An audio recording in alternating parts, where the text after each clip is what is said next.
What's going on, people? This is Jamiel Cal-Pin, your friendly voice of reason. I don't make a lot of videos with my face in it or whatever. I've been seeing a lot of videos and stuff on YouTube or whatever talking about voiceover.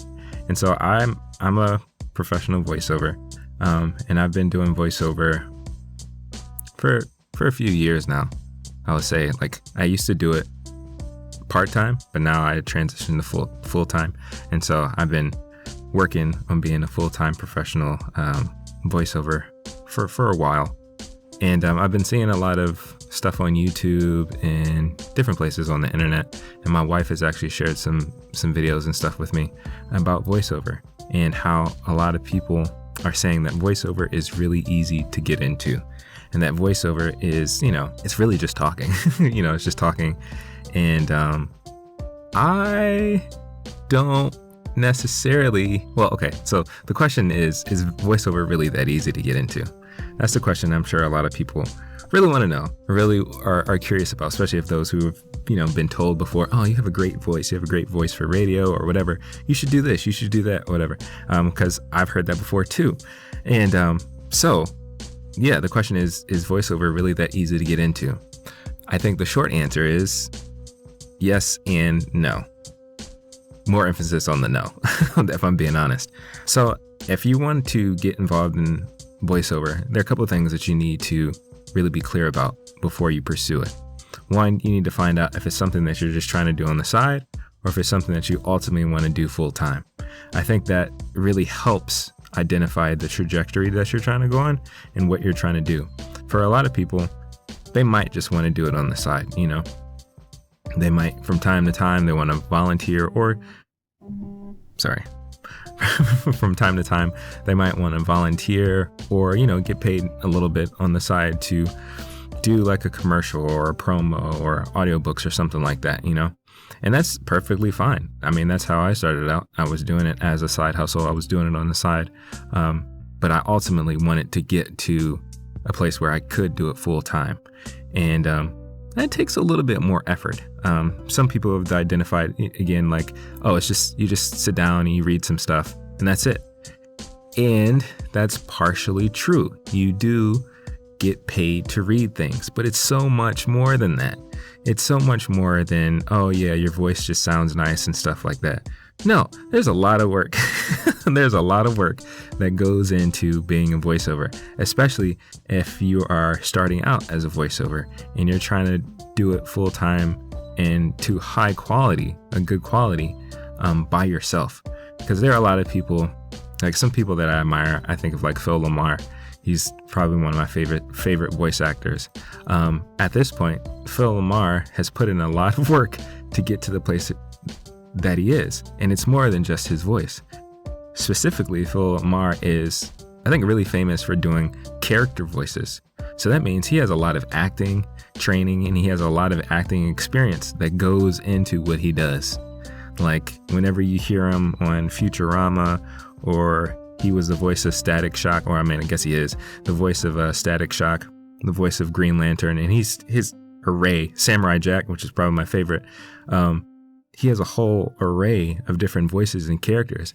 That takes work. That takes effort. That's not just sitting in front of a mic. Like, no, he's got years of experience that has gotten him to the place that he's at. And more often than not, whenever he's working on a project, working for a cartoon or animation or even video games, he's not editing it. And that's one part that people don't talk about. That's usually the biggest thing that I hear people don't talk about when it comes to doing voiceovers. There's a technical side to what you're doing. Like, yes, you sit down and you talk in the microphone or talking to whatever, but you got to edit it. You got to produce it and then give it to your client. So it's not just, oh, I just sit down and read some stuff. It's like, no, more often than not, you have to edit it. You have to prepare it. You got to give it to your client at a good, acceptable quality. That takes time and that takes effort. So again, as on a side hustle, that's one thing. You might be able to take some time here and there, dabble, figure it out. But if you're really trying to do it professionally, if you're really trying to be successful with it, you got a lot of skills to learn. It's not just talking.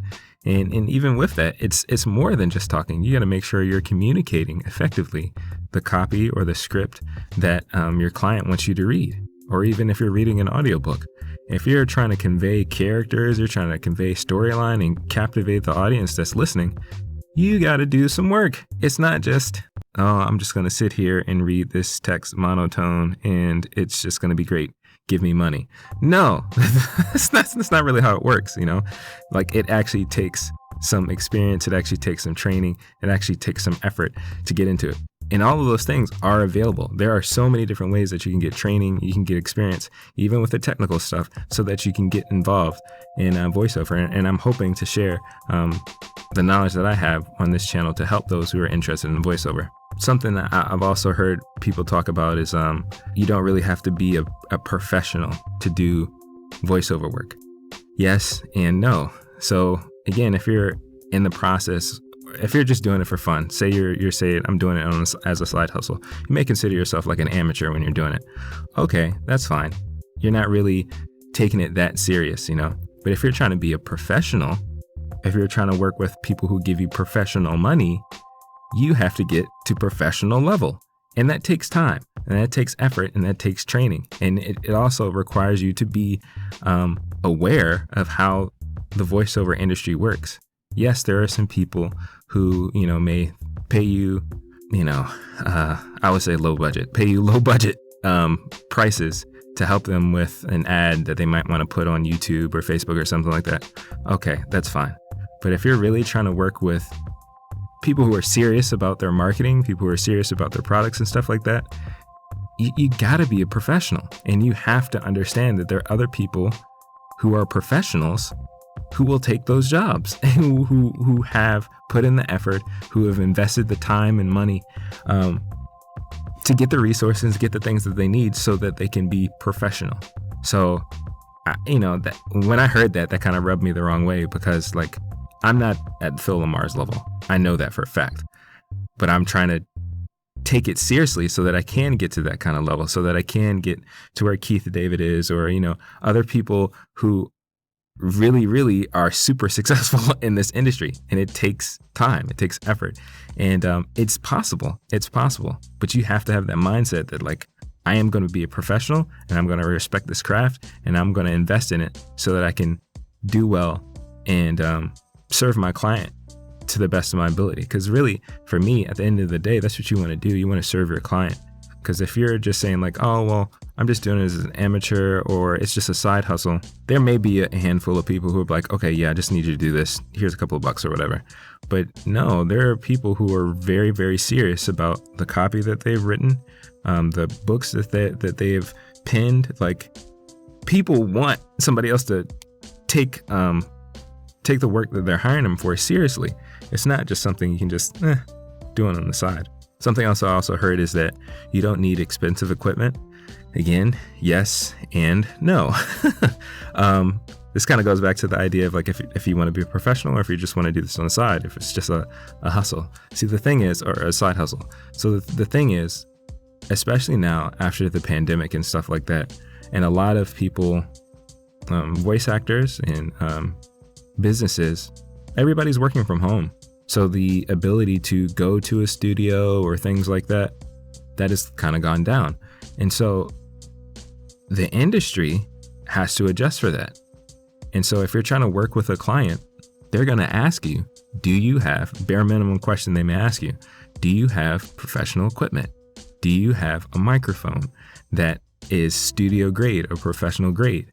And so you might say, well, I heard that you can record, you know, a voiceover in your closet with your phone or whatever, and that'll be good. Sort of, depending on who you're trying to work with and if you're considering yourself a professional. Again, if it's a side hustle and you can do it or whatever, you might be able to get away with it. But I think the reality is, especially with all the changes that we've seen because of 2020, the bar is getting higher and higher for what is acceptable in this industry. It's just the fact. It's just true. And that, again, it doesn't mean you can't make it work. Like, for example, I'm in my makeshift studio at the moment. And, it helps with the sound because the actual room that I'm in is a very large room, and it helps. It helps me to be able to serve my clients. But I also have other equipment, and I have software and things like that I've invested in to help me be able to produce professional, studio grade quality audio when I need to send it to my clients and stuff like that. And I'm also planning on continuing to buy and invest in more equipment so that I can get to that professional level. And this stuff ain't cheap. I'm just gonna tell you, this stuff is not cheap. There are ways that you can take steps, investing in things that may be affordable for your budget so that you can get into voiceover. But ultimately, you need to get to a place, and it's going to be more than just talking into your cell phone in a closet. Just being honest, they may be good for certain jobs, or maybe you're doing something for a podcast or things like that. But if you're really taking it seriously and you want to be in quality commercials and doing quality promos and things like that, you got to make the investment in the equipment. So again, it's yes and no, but more than likely, yeah, you gotta invest in some stuff. Another note, people have talked about Fiverr and Upwork in regards to finding, voiceover gigs. Yes, the truth is you can find some stuff on Fiverr and Upwork. I only did one gig on Fiverr. I've done a few on Upwork, but I've done one gig on Fiverr, and I got paid $5 for that gig. But the reality is you get paid $5 for the gig, but then when you're trying to get that money out, Fiverr takes its cut. So I only really got paid $4. So, keeping that in mind. And the thing is about Fiverr and Upwork and places like that, in the voiceover industry, from my experience and talking to other people who are professionals and who really, are involved in the industry, Fiverr and Upwork are, the best way I can put it is kind of like the Walmart of, and maybe not even the Walmart, but yeah, we use that example as like the Walmart. We'll say Dollar Tree. We'll say the Dollar Tree of the voiceover industry. Hey, I understand there are some people who literally they make a living, or at least do very, very well on Fiverr and Upwork as a voiceover artist. But that's not a lot of people. A lot of people, they have done the work to do the marketing and to develop their business so that they don't have to go through websites like Fiverr and Upwork. Again, if you're doing it as a side hustle, that's a great place to start. And even if you're just starting to be a professional voiceover actor or voiceover artist, Fiverr and Upwork could be a place to help you get good gigs, to get started, to get reviews, to build your business.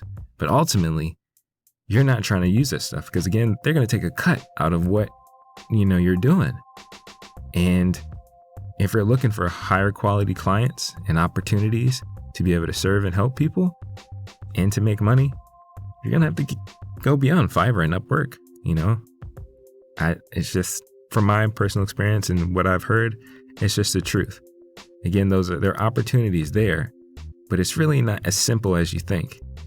The next point that I wanted to talk about is just overall in the voiceover industry, because of the simplicity that's given towards voiceover, is this idea of saturation, which honestly, it's true.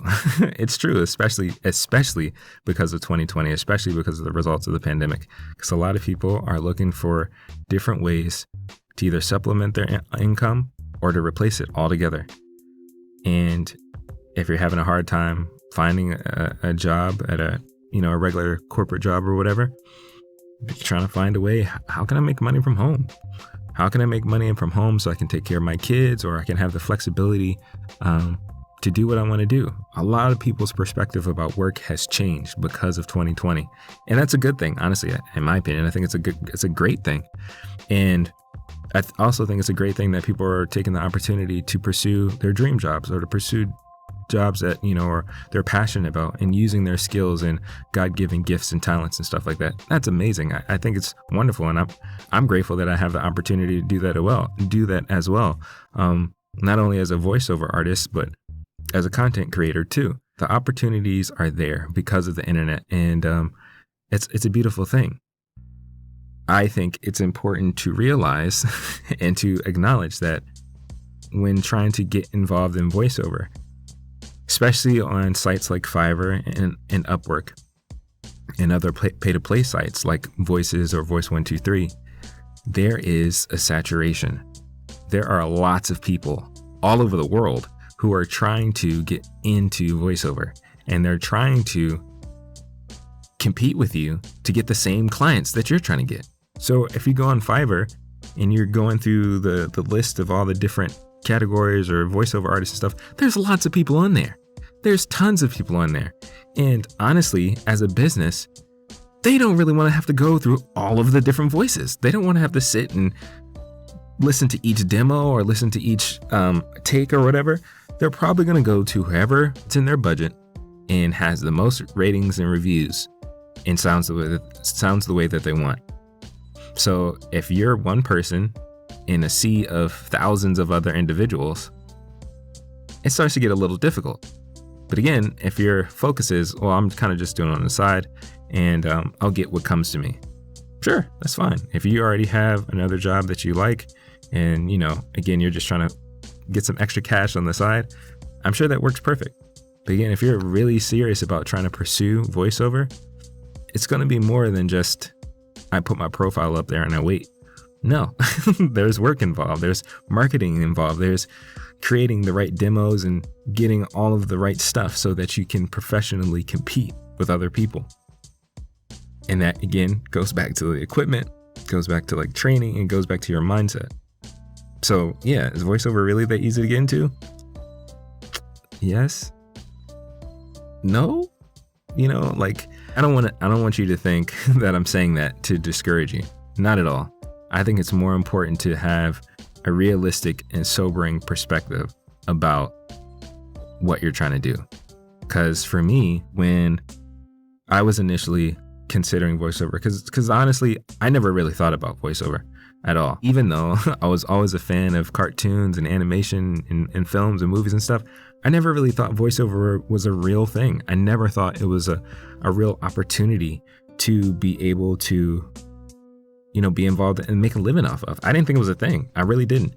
Not until 2015, 2016. And I went to an introductory course or class and realized that voiceover is absolutely everywhere. And it is something that is in demand. But from what I've learned in my experiences, that you gotta be, it's competitive, just like any other industry. It's super competitive, but you can compete. And the reality is, so since it's so in demand, there are people looking for your voice. Whether it is doing audiobooks or doing commercials or promos or even doing animations and cartoons and stuff like that, somebody is looking for your voice. So definitely, if you're interested, whether it is as a side hustle or if you're trying to do it full time, take it serious. Be clear on what you're really trying to do. If it's something that you want to just do on the side, okay, I'm going to try to do it as a side hustle. So let me find out, what do I need to do so that I can actually not be wasting my time? Do I need to get equipment? Yes, you do. Honestly, you do. And there's tons of resources out there to let you know what kind of equipment you should get and what kind of equipment you should invest in. And I'm trying to tell you, it's more than just using your phone in a closet. Seriously. And, again, I just want to provide a sobering perspective on the reality of being involved in voiceover. It's possible. It's doable. I'm still holding on to that. Again, I think I'm making enough to take care of me and my family at the moment, but I have bigger goals, and I'm holding on to those things, and I'm doing the work, and I'm pressing forward, and I'm taking the training. I'm doing the training, doing the research, finding the resources and stuff like that so that I can get to the next place. And I would hope that you would do the same if you're really interested in doing voiceover professionally, if you're really interested in trying to do it full time. And honestly, if you're trying to do it as a side hustle, I would hope that you would take it seriously as well. That's all I really wanted to talk about. So hopefully, answered that question. Is voiceover really that easy to get into? Again, it's a yes and no. But again, more emphasis on the no. Again, this is Jamiel Cal-Pin, your friendly voice of reason. I hope you got some benefit out of this. If you did, leave me a comment. Let me know what your thoughts are, whether you're a voiceover artist or not. We can have, I think, a healthy conversation, discussion in the comments below.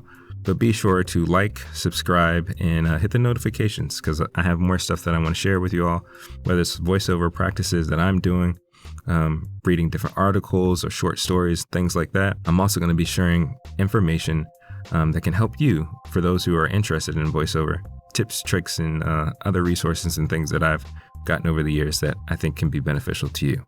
So thanks again for watching this video. Until next time, see ya.